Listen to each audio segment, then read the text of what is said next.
we've been running for about 2 years now, kind of in the background, getting ready for this national rollout of the new legal requirement for Biodiversity Net Gain, which came into force in the last couple of months.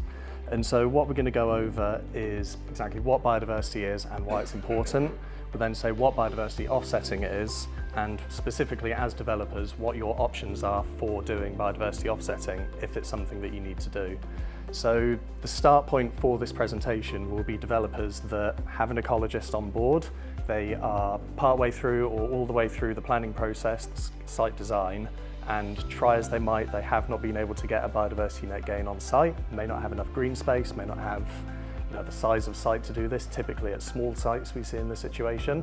And what we want to do today is kind of demystify where do you go from there. If you know you need to go off-site, what are your options? How does the market look? What are the financial considerations and everything else that you need to take into account when making that decision for whether to tackle it yourself, go with someone like us, or go to central government. So I imagine there will be quite a lot of questions. Hopefully we'll answer a lot of them as we go on, but we are here as long as we need at the end. Our contact details are on the slide as well. We will happily talk your ears off about any questions you do have, if you can save them to the end. Lyvy and I are ecologists, but we also have our financial director here, Sam, who hopefully will take any complex financial questions, but we'll do our best with the other ones. And so with that, I'll hand over to Lyvy to talk about what BNG is. Great, thanks James. Let's get used to the slides. So firstly, what is biodiversity? Biodiversity is essentially just a measure of the diversity of plant and animal life in an ecosystem. The UK is in a biodiversity crisis. This map shows land use. Our main issue really is habitat loss. 70% of our land is agricultural land. There are obviously pockets of urban development in red, and our semi-natural space is those areas in green and blue. Essentially we need to protect those precious areas of blue and green space, and that's why biodiversity net gain is important. Sorry. Cool. So from April 2024 there was a legal requirement for all planning applications to deliver a 10% net gain in biodiversity, except those exemptions listed on the slide. It's essentially leaving biodiversity in a better state than you started. The statutory metric, which is this kind of spreadsheet, is the tool that ecologists use to work out your baseline, so what's the pre-development value of the site in terms of biodiversity units and your proposed habitats, and essentially work out the difference between those two snapshots. To get a 10% net gain, you need to deliver a 10% increase in biodiversity units, and if you don't, that's when you have a net loss. It's important to say that habitats that are degraded have to be replaced like for like or better, so that's why that's called satisfying the trading requirements, and that could be if anyone's been in a situation where you've got a net gain, but your ecologist is saying you haven't satisfied trading, and that's why you might have to deliver more than 10 in some situations. What actually is a biodiversity unit? We're talking about, when we say units, we're not talking about housing units, we're talking about biodiversity units, and they are quite different. Biodiversity unit in this context is essentially just a measure of biodiversity as outputted via the statutory biodiversity metric. It varies largely by habitat type, so something like hard standing offers 0 units per hectare.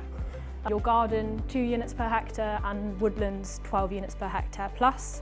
It's essentially an arbitrary value, but it allows you to see how different habitats are valued in comparison to each other.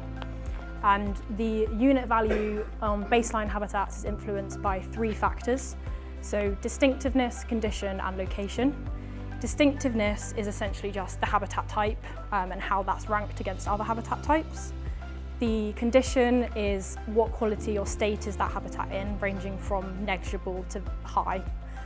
Well, poor to high really. And location is essentially, is that habitat located in a nature network or something that's a strategic location for nature? When we're talking about proposed habitats, the value that they offer is influenced by the 3 factors I discussed before and 3 other factors, so difficulty, delay and distance. Difficulty is essentially how hard is it to create that particular habitat type. Delay is how long does it take to establish the habitat type. And distance is how far away is the offset units from the impact site of the development. And that's called strategic risk, and I will talk about that in a bit. So the mitigation hierarchy, as we all know, this outlines avoidance, mitigate and compensate as last resort. This still applies for BNG, so you need to have demonstrated that you have attempted to avoid and mitigate on-site before jumping straight to off-site, and that is part of the biodiversity gain hierarchy. And LPAs will be expecting that as well and requiring justification for not trying to get an on-site gain. So, sorry. How to achieve a net gain. So your ecologist would have undertaken their calculation on site, and you'll be faced with two scenarios. So scenario A, you've achieved your 10% net gain. It might be that your starting point was of relatively low biodiversity value in terms of units per hectare, and you've retained some of those habitats and potentially enhanced them and planted more. Scenario B, you've got a 10% net gain and you've got a net loss. What that means is to get your 10% net gain, you're going to have to do some type of habitat creation off-site. And those habitats will need to be created, managed and monitored for 30 years, and only then would you have met your planning obligation. So how do you do that? So yeah, you've got your net loss, now what? Really, there's three main mechanisms for delivering the habitat creation, management and monitoring. Option one, the developer could do this themselves, so we call this the DIY method. They could have an area of land that they create the habitats on to deliver the units, manage that for 30 years and monitor that. Option two is purchasing units from an offset broker such as Civity. And then option three is last resort, purchasing statutory credits from the government. Big question is, how much is that going to cost? DIY method will be variable per unit, and there will be some circumstances where it might be more cost effective and cheaper to produce this themselves rather than jumping straight to buying units. Sorry, I don't know if you can read that. It just says variable per unit. And I'll go through that in more detail. Option two is an offset broker. So most units are going to cost somewhere between £25,000 to £45,000 per unit. For bespoke and rare habitats, they will be more expensive, but for most habitats that are impacted on general development sites, that is the range. Statutory credits are the last resort from the government. They are intentionally expensive because it should be a last resort and they don't really want to sell them to you. And for every unit that you need, you have to buy 2 credits, so very expensive. And essentially just assume that that's not an option. Following the mitigation hierarchy as well, the local planning authority is only going to allow you to buy statutory credits as part of your planning application once you've demonstrated that you've tried to work on option 1 or option 2. So you would essentially have to show them, I can't buy units and I can't do it on site and I'm having to do statutory credits as a last resort. So if you're going to do it yourself, there are a lot of things to think about, and some of those I will discuss in more detail and we're happy to talk about after the slide. The first point of call might be searching for if there are actually units available for you to buy. So this is essentially a list of websites that act as matchmaking, so you can have a look at what units are currently available from various unit brokers. It's also worth having a conversation with the local planning authority about whether they have any internal sites or whether they're setting some up, and looking on the Natural England Biodiversity Gain site register. And we will send the slides out afterwards, so all these links will be live. I spoke about spatial risk earlier in terms of proposed habitats being influenced by distance. So the way that the metric works, and in line with the mitigation hierarchy, developers should be trying to buy units as close to the development site as possible before going further afield. How that works in practice is if your development site is having a 10-unit shortfall, if you're able to buy units or create your own units via doing it yourself within the same local planning authority or national character area, you have to buy 10 units, it's 1 for 1. If you're buying or creating units in the adjacent local planning authority or national character area, there's a penalty of 0.75, which translates to needing 13.3 units instead of 10. And even further afield, the spatial risk is 0.5, which means 20 units instead of 10. So it's quite a good thing to think about in terms of the feasibility stage. If you're able to buy units or you're wanting to create them, is that land that you're either buying units from or creating units from, where is that located in relation to your site? And how much is it going to cost you? I'm going to run through the kind of DIY process of how you might go about setting up it yourself, if that's your preference. So your start point will be an ecologist has come to site, done the metric and told you how many units and what type of units you need to get your 10% net gain.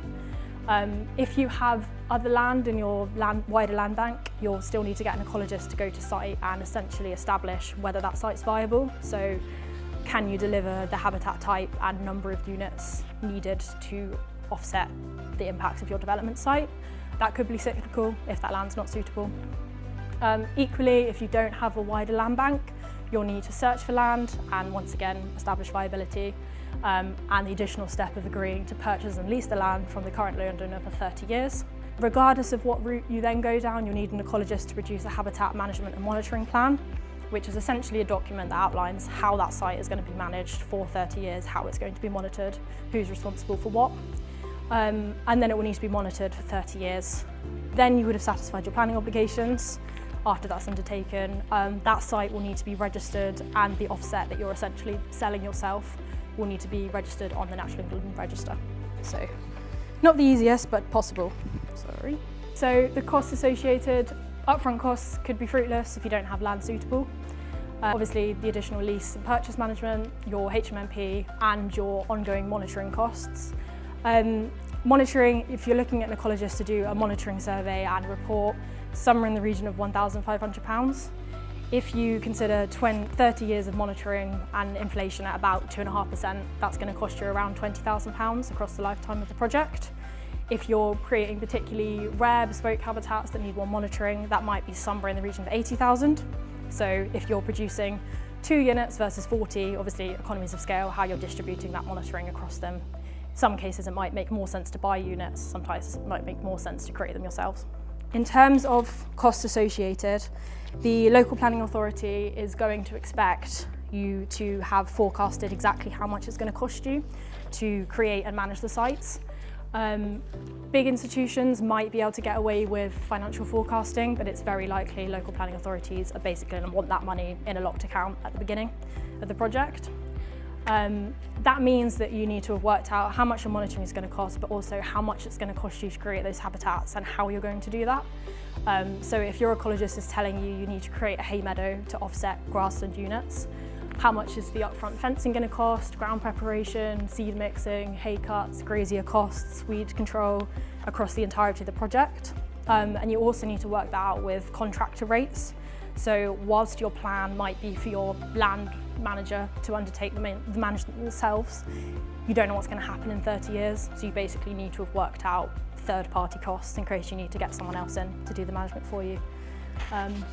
Yeah. So I think I'm passing over to James. Cheers.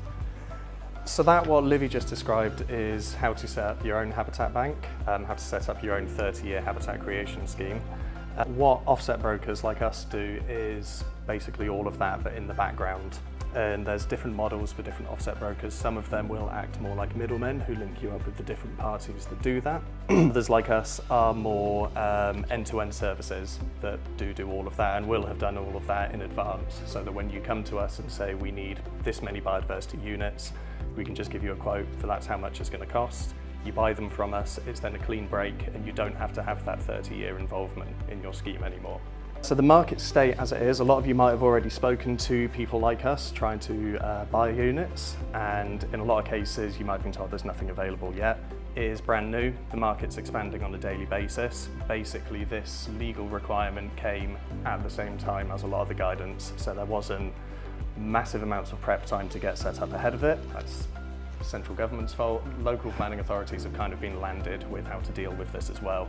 So there is a bit of a bottleneck in our end registering our sites with local planning authorities, because a lot of them don't have the legal agreements they need to be able to legally oversee what we're doing. But that is improving every day. We are a couple months away, I think, from this being a much more seamless process than it is at the moment. So typically an offset broker will be working with multiple developers and taking funds from multiple developers, funding single large habitat creation schemes. And what this allows is, I know Lyvy mentioned earlier, you could be spending 20, maybe even £80,000 just on ecology fees for one scheme. If that is just you doing it for one small development, that's obviously a massive chunk of what you're actually paying. If you and 40 other developers are sharing that cost between you and paying it for one 100-hectare site down the road, you get much better economies of scale with that. And ultimately what this is about putting money into the ground, into rural communities, creating habitats and managing them for 30 years. So you do need to think about economies of scale when you're choosing, do I want to do this habitat bank myself, or do I want to do it with a offset broker? Where is most of that money going to go? And so this is what typically should be making up the cost of a biodiversity unit if you're getting a quote from an offset provider. Typically 3 main parties are going to be taking money out of that deal. You've got the landowner there in green, or the land manager who's actually creating the habitat, who has the 30-year obligation to manage it and maintain it. You have the ecologists in orange there, people who are guiding their hand through that, doing the ongoing monitoring and reporting, making sure that's going well. And you have the third party in blue, which is solicitors who need to be involved for all the legal agreements, Natural England who need to be involved as the overseers of the register, and either local planning authorities or responsible bodies who are basically the oversight body. I'm happy to say that with Civity, most of our pie charts do look like that. We're very happy that the bulk of the money that you spend when you buy a habitat unit goes into the landowner. That may or may not be the case for other companies. We're very transparent about it. There may be a hidden fourth pie slice somewhere, depending on who you're working with institutional investment, repaying that, or with shareholders. So just bear that in mind, make sure that your money is going and that it's going to the right places. And yeah, the landowner costs, sorry, I'll just go through it quickly.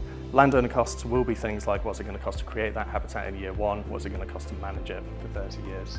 And so that's ultimately what causes this variation in price between typical units of £25,000 to £45,000. Something like a woodland, once you've planted it, it largely takes care of itself. Something like grassland might require yearly maintenance, yearly upkeep. So there is going to be a range in those prices. So another thing to check when you're choosing which offset broker to buy from is, why is your price what it is? If it's a flat price, is that really the best system? Because you know that some people are going to be being underpaid for their work, some people are going to be being overpaid. It is best if you are paying for what you're actually getting, and if the landowner on the other end of the deal is getting a fair deal for the work that they're doing. Just ask a quick question. Go for it. What's the offset? You say 1 unit, but how does that equate into percentages? So a typical site that you'll be building on, say an arable field, will be 2 units per hectare. So if you are losing half of that arable field to housing, you'll have a deficit of 1 biodiversity unit. So your offset to get a 10% net gain would be 1.1 times those prices there.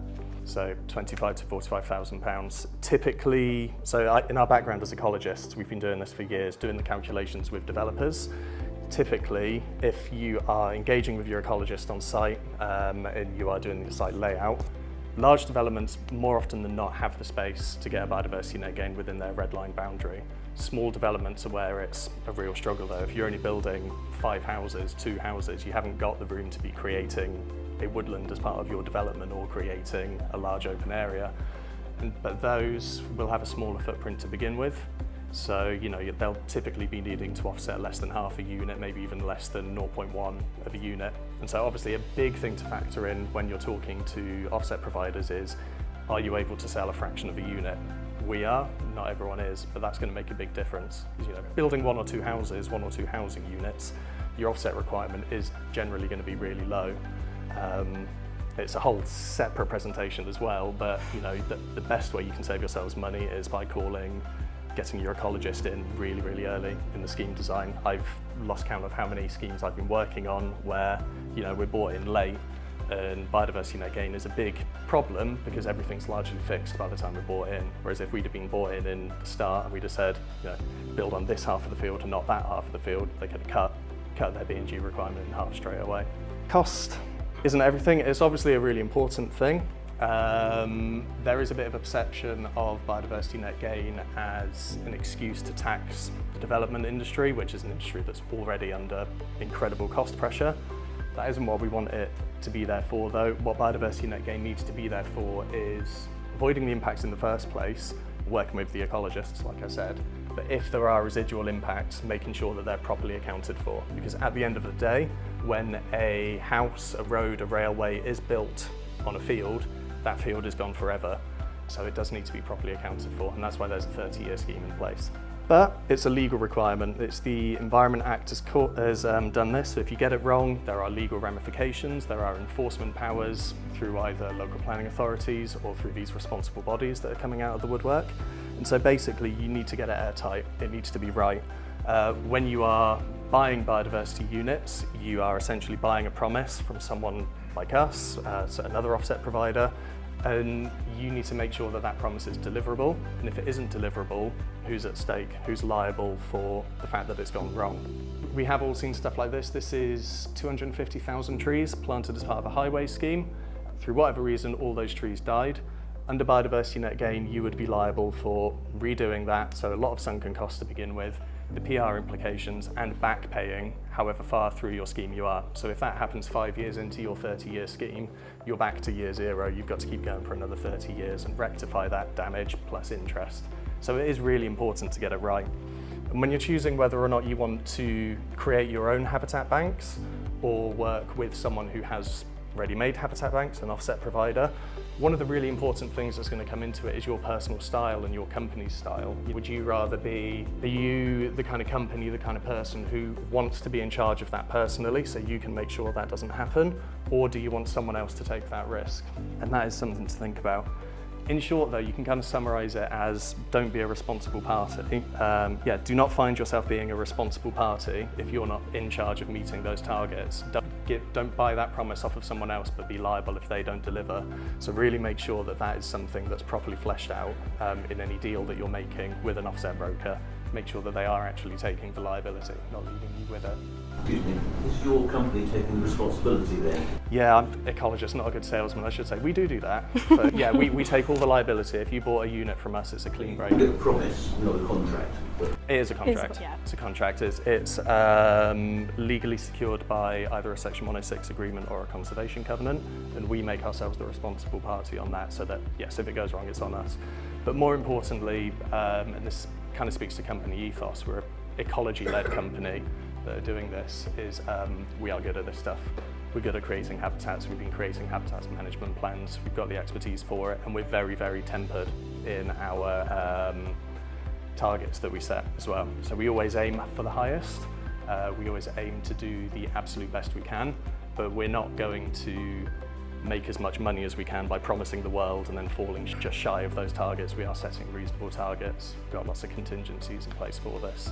What would happen if you went bust? The way our deal works, so Lyvy mentioned earlier that if you did it yourself, money needs to go into a locked account so that if you go bust, the money still exists. There's a credit of you. Yeah, that is the same with us behind the scenes. So you yeah, put the money in. yeah. If you pay us £25,000 for a biodiversity unit, it doesn't just go straight into our pockets, it goes into a protected account, so that built into that is the money that's going to the landowner and the money that is going to us over 30 years, so that if we go bust, that landowner can hire a different ecologist to help them make sure that the habitat's being managed properly. So we're back to this, with how do you decide between these three options? If you need Biodiversity Net Gain and you can't do it on site, do you do it yourself with blue line land or with land that you buy or rent? Do you come to someone like us, or do you buy a statutory credit? That statutory credit option, we've already said, basically bin that off. That's a last resort. Government don't want you to buy it, local planning authorities don't want you to buy them, and you're going to pay through the nose for them anyway. You're starting at £84,000 each effectively, whereas the private marketplace is starting at more like 25,000 per. Yeah, it's just not an option to go down unless it's an absolute last resort. So really you're left between the two options, between doing it yourself or going with an offset broker. Primarily, cost is going to be a big part of that. Costs, we can talk all day about how much it costs to create and manage a habitat. We put some figures on board. You're looking at a hay meadow. If you're paying a contractor to do it, you may be paying as much as £1,000 per hectare per year for 30 years for that to be producing you 5 biodiversity units. So it's just an exercise that you have to go through with your ecologist, find out what habitats do I need, what management do they need, and then go on NAAC, contact some contractors, get some rough costs. It's just a process. Generally though, what we would say is that in our experience as ecologists and as brokers, if you're looking to create less than 2 biodiversity units for your offset, 9 times out of 10 working with an offset broker is going to be your cheapest option. Excuse me. Just because of the power of economies of scale with some of the fees that to a certain degree are fixed and flat, the money that you're going to have to spend to lawyers and Natural England and the local planning authority, the money that you're going to have to spend to ecologists to come out with our eye loops and do the botanical surveys for 30 years. So generally expect, if it's less than two units you're offsetting, for the offset broker to be the cheapest option.